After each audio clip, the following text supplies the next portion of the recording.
Bismillahirrahmanirrahim. Assalamualaikum warahmatullahi wabarakatuh. Selama ni aku akan membincangkan tentang pelaburan yang ada di Brunei Darussalam ni. Contohnya macam macam BIBD aspirasi,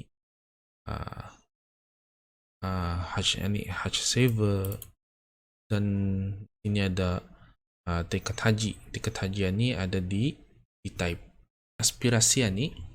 Aspirasi, ambil sanangnya, ia punya return dalam setahun adalah ni, ambil contoh sinilah 0.2%. 0.2% saja pulangannya dalam setahun. Ya, 0.2%.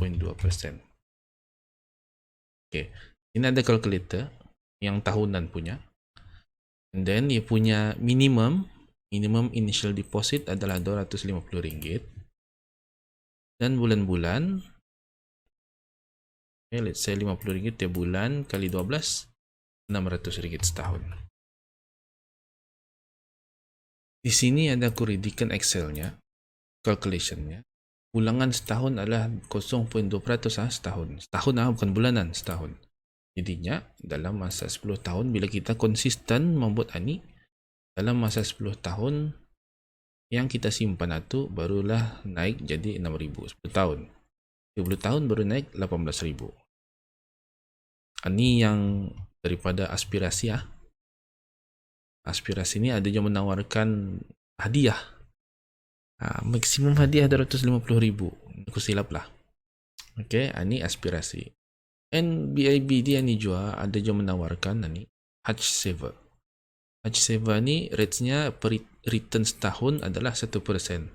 Pulangannya setahun adalah 1%.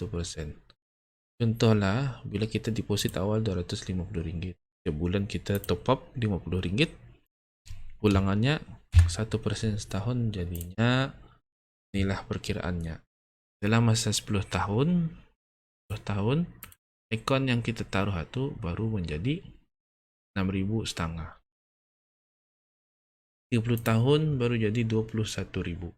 Bila kita konsisten menaruh cuma RM250 start awal, bulan-bulan kita masukkan RM50. Ya, RM50 kali 12 adalah RM600. Type ada yang menawarkan ini. Dia punya pulangan adalah 1.4% setahun. Tinggi sedikit daripada ABD tadi. Dalam masa 30 tahun, sama je, anda jauh beza. Kita lihat, satu bila 1.4 beza 1,000 saja dalam masa 30 tahun. Okey, ini pulangan daripada bank lah yang ada di Brunei. Bila kita ni dapat cari pulangan yang sekurang-kurangnya lah macam 12%, 6% saja. 6% saja setahun. Dan kita buat sama macam tadi itu, 6% setahun, 30 tahun jadi 48,000. Daripada tadi 22,000 sama 21,000. Ini 48,000. Yang tadi mengambil masa 30 tahun, ini sampai 20 tahun saja sampai 22,000.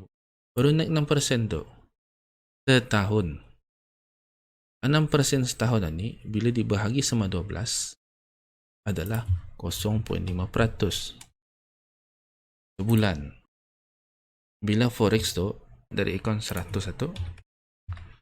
ringgit dikali sama 50 sen. Akun 100 ringgit membuat 0.5% sebulan. Ujung bulan hasil profitnya adalah 50 sen. Boleh dibuat Artinya ini 5% untuk membuat 6% setahun. Kali 12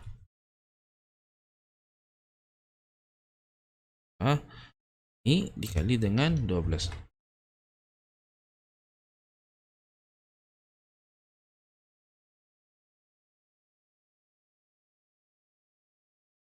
6% sama 6. Bila 1% sebulan 12%. So ini contoh, ini aku ambil dari sini lah.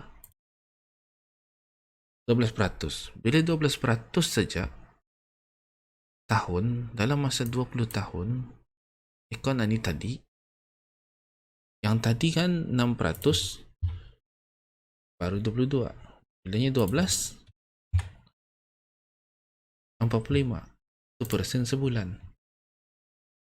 1% saya sebulan. Which is bila ekon 100, membuat RM1 tiap bulan. Dah besar tu. So far yang kulitkan habis kita, aku dapat buat dalam 4% sebulan. Bila kita buat 4% sini, 4% di sini, dalam masa 20 tahun akan jadi, nah kita lihat berapa digit tu jadinya. 3% saja. 3% pun macam dah logik sudah. 2% pun macam dah logik sudah. Dalam masa 20 tahun, akaun yang kita simpan tu tadi boleh jadi 200,000.